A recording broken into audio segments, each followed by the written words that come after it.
Hello, and welcome to the DCIFF Film Chat Podcast. I'm Erin DeVos, and I'll be your host for this season.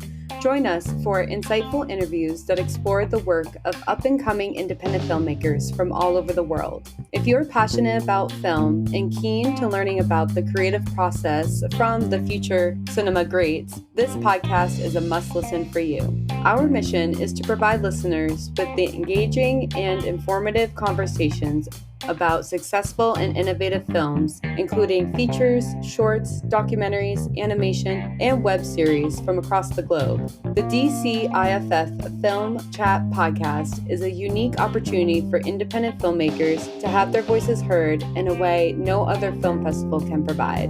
You can listen to the DCIFF Film Chat Podcast on all podcast platforms or visit our website at DCIFF-indie.org/DCIFF-podcast. Thank you.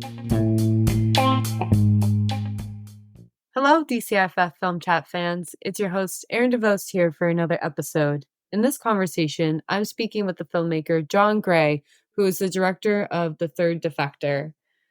In this conversation, I really enjoyed being able to dive deep with John, really understand his knowledge and expertise within the industry. And I did have a little fangirl moment, so excited to share that with you, but also looking into what today and the society brings within the film industry itself. So without further ado, let's dive in. Well, thank you so much, John, for joining the DCIFF Film Chat podcast.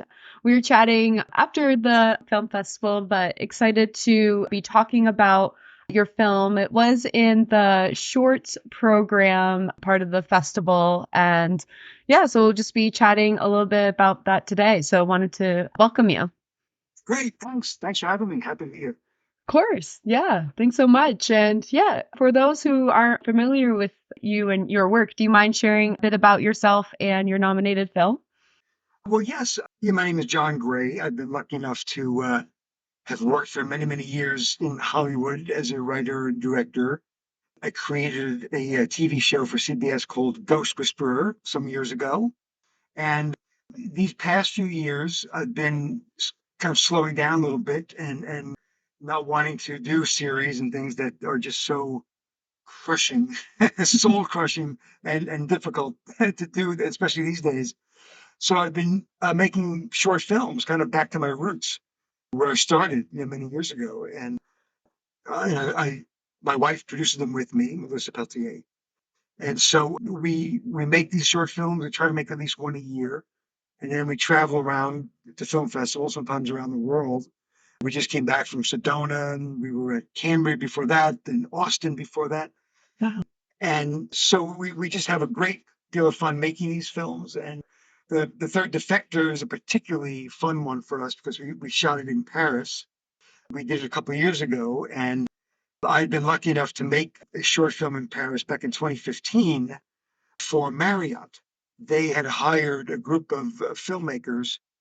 They gave each of us a very simple mandate, which was to try to make something that was romantic, something that had some magical realism, and that would somehow feature Marriott, but not beat you over the head with Marriott.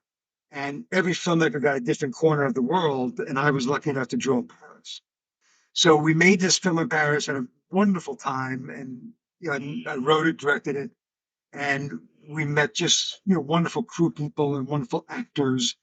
And so cut to some years later, and on my computer screen, the screensaver, I have photographs that just scroll by from my life. And every now and again, I'd see a picture from that time in Paris with those great friends. And I remember thinking to myself, I've got to work with them again. I've got to figure out how to do that. And I realized, like, it's never going to happen unless I make it happen. There's no circumstance that's going to bring us all back together again to make another film unless I make it happen. So I decided to do that. I engaged that same production company. I asked them, I wrote a script which featured all the actors I had worked with in the original short film. So I wrote a script around them, which was a sort of a thriller, sort of low budget Bourne Identity kind of thriller. And so, we were able to do it for a very, very small amount of money.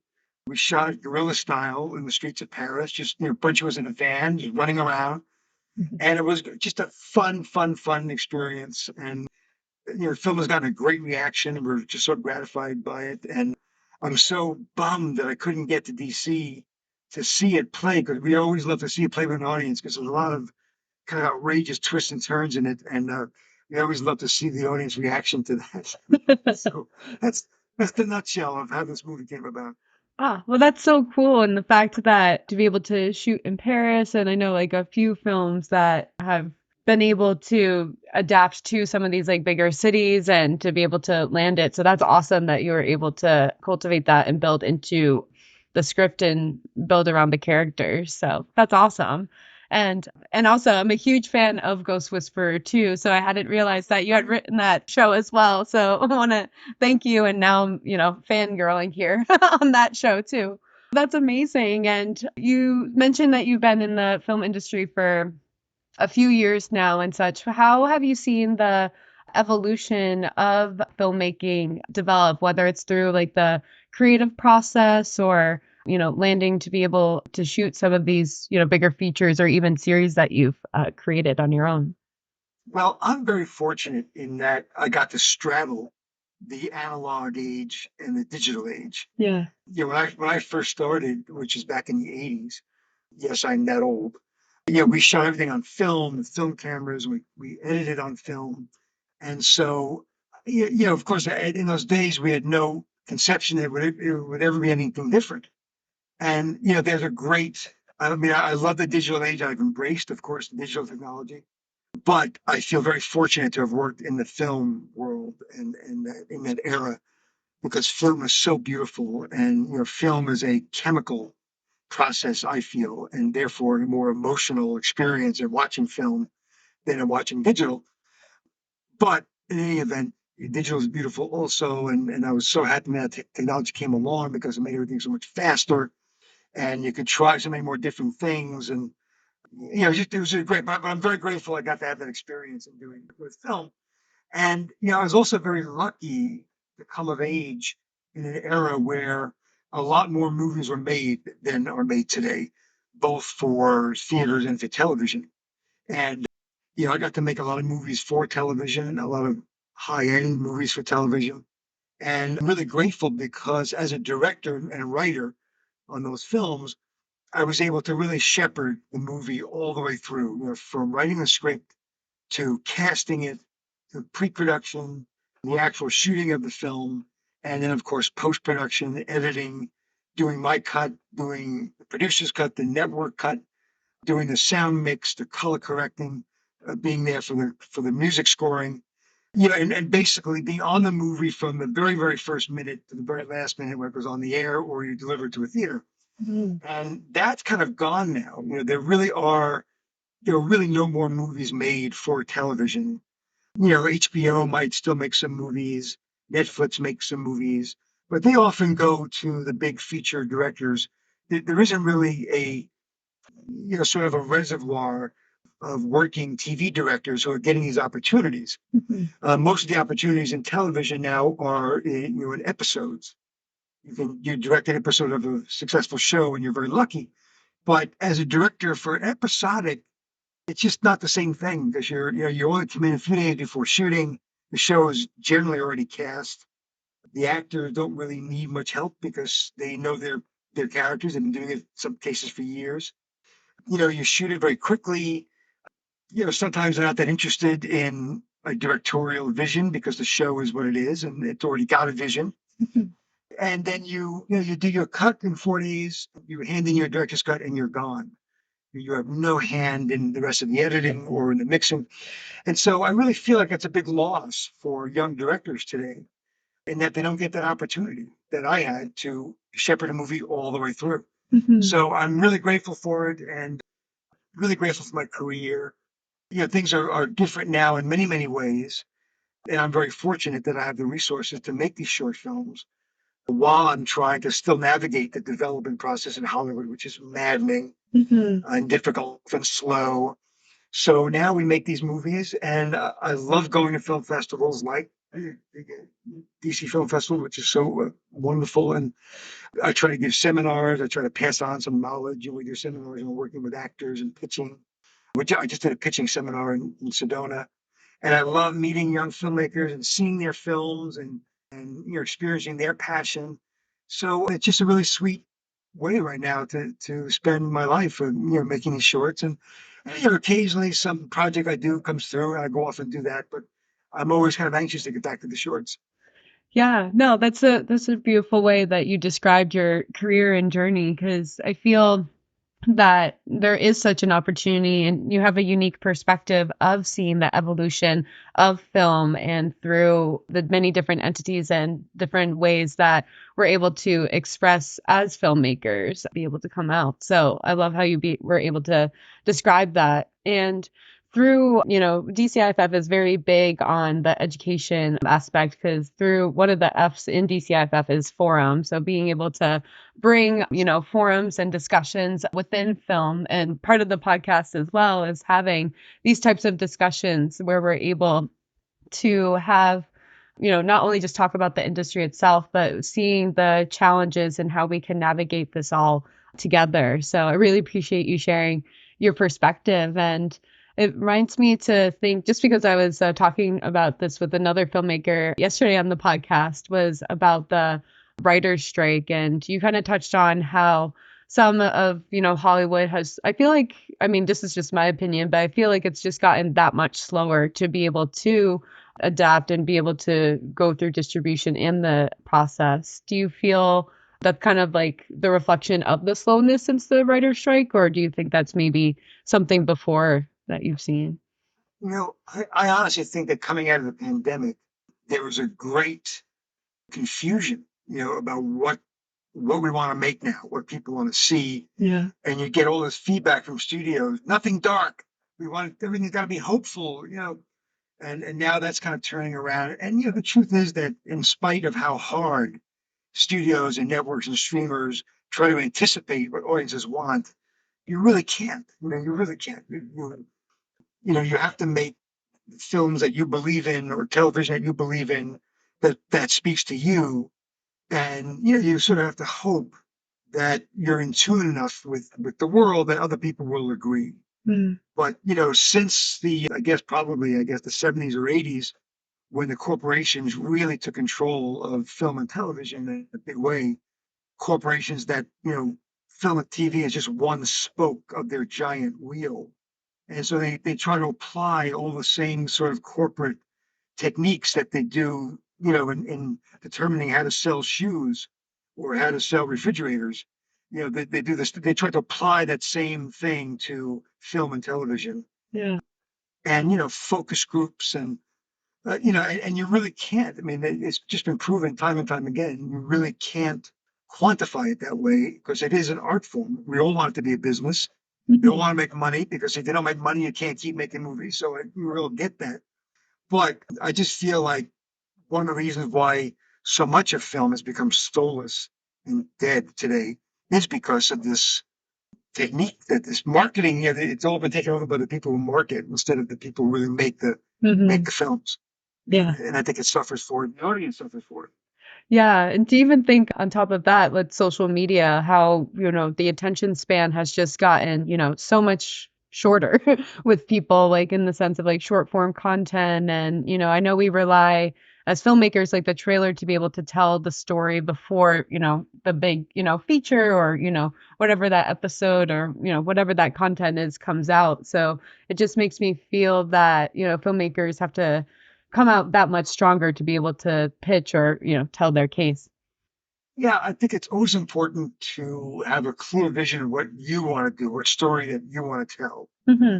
which doesn't mean that you want to do an indulgent, self-indulgent story about your life, the glory of you, Hmm. but to find a way to inject your stories with your own personal stuff so that they're relatable. People, I remember as a kid, one of the things that made me want to see a movie, I'm sorry, one of the things that made me want to make movies was, as a kid growing up in Brooklyn, and I had no connection to the film business whatsoever.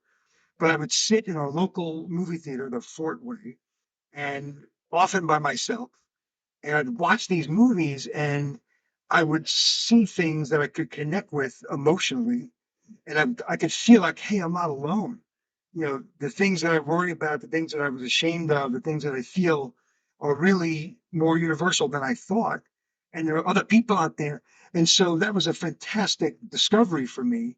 And I feel like it's the purpose of cinema and television as well is to reach people and sort of try to make people see that we're all more alike than not, and certainly more alike than we think we are, and we're less alone than we think we are. Mhm. And those are the things that I feel, and I've tried to inject that kind of thing in all the work I've done, even if it's been an assignment that I've gotten from CBS. They want you to make this movie, and I've always, yes, okay, I will make that movie, but here's the subtext I'm going to put into it that is personal to me, that makes me feel like this.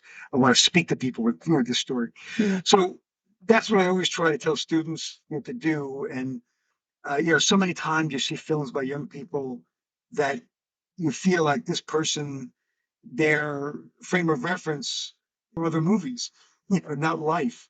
And I try to discourage that. I try to encourage people to go out and live life and to read books and to experience things, travel, and get your own sense of the world, so that when you do create something, it comes from something that's valid inside you, not just from an imitation of something you've seen before. Or, I think life works this way because I've seen it depicted in movies that way. So anyway, I'm rambling now, but I always sort of just encourage people to make your work personal. That's really what it comes down to. Oh yeah, no, definitely. I thought that was a great ramble because if we want to even dig deeper into that with one of the questions that I had was just what is the best advice that you would give to young filmmakers and those who are just starting out in the industry? I felt like you orchestrated that, but is there anything that we could dig deeper into? Yeah. Well, apart from the things I just said, Yeah. which I think are important to become as well-rounded as you possibly can, Mhm. and expose yourself to different kinds of storytelling, theater and books. Yeah. It's really, really important. And what I just said notwithstanding, it's also important to look at the history of cinema, to look at movies that were made in the silent era in the 20s and 30s and 40s. We all think we're reinventing the wheel, and but you go back and see that certain themes and certain techniques are being used back in the 30s that we think are fresh today. So it's important to be aware of that, and I think to become familiar with the different kinds of work that's been done. And I also just always encourage people to do it. Get out there and do it. You want to be a writer, you should be writing. You want to be a director, you should be directing. And particularly today, where everyone's got a movie studio in their pocket. You've got this iPhone, it's got every kind of app, everything you could possibly want, 4K. I made a movie on an iPhone just to see what it would be like, a short film, and it was, phenomenal. So there's really no excuse at all for not getting out there, getting your ideas up on your feet, and making them. And if you want to act, then find ways to act. Create your own opportunities. I think that's the most important thing. I feel like if you wait for somebody else to give you an opportunity, that just may never happen. So it's important to create your own opportunities, identify them. What is it? What do you want to do? And if no one will let you do it, how do you do it anyway? How do you go out there and just do it? And you'd be amazed at what you can accomplish with that kind of attitude, I think. Yeah, no, I mean, well said. Absolutely. And no, I mean, thank you so much for joining me today, John. Was there anything that I didn't ask that you wanted to share? No, I think I mean, listen, you could go on. It's always tough in a short interview like this. I mean, Uh-huh. I could go on and on forever. I will, at the risk of being immodest, I will plug. There's a series of interviews I did on the YouTube channel called Film Courage. Mhm. Many people will know Film Courage. They do amazing work. But what's great about Film Courage is that they have the time and the resources. They do like a 3 hour in-depth interview. And then what they do is they release them in 20-minute increments. So if anybody's interested in hearing more from me, but also some great, great filmmakers, I would recommend going to that YouTube channel, Film Courage, and just scrolling through who they have. They've got amazing writers and directors and actors and people who share, their stuff, and they can do it, not in a soundbite. So that's a suggestion anyway. Oh, definitely. Yeah. And I'll certainly share that in the show notes. I appreciate you mentioning that. And as another resource for filmmakers. Yeah. And so I guess to expand on that, how can we find you or follow you along on your journey? Well, I'm on Twitter at J Thomas Gray. It's Gray. My Instagram it's Bay Ridge without the I, BAYRDGE. I also published my first novel last year, a horror novel called The Desecrated. And so I have a website about that called johngrayofficial.com. I had to do official because there's so many John Grays out there. Oh, for sure.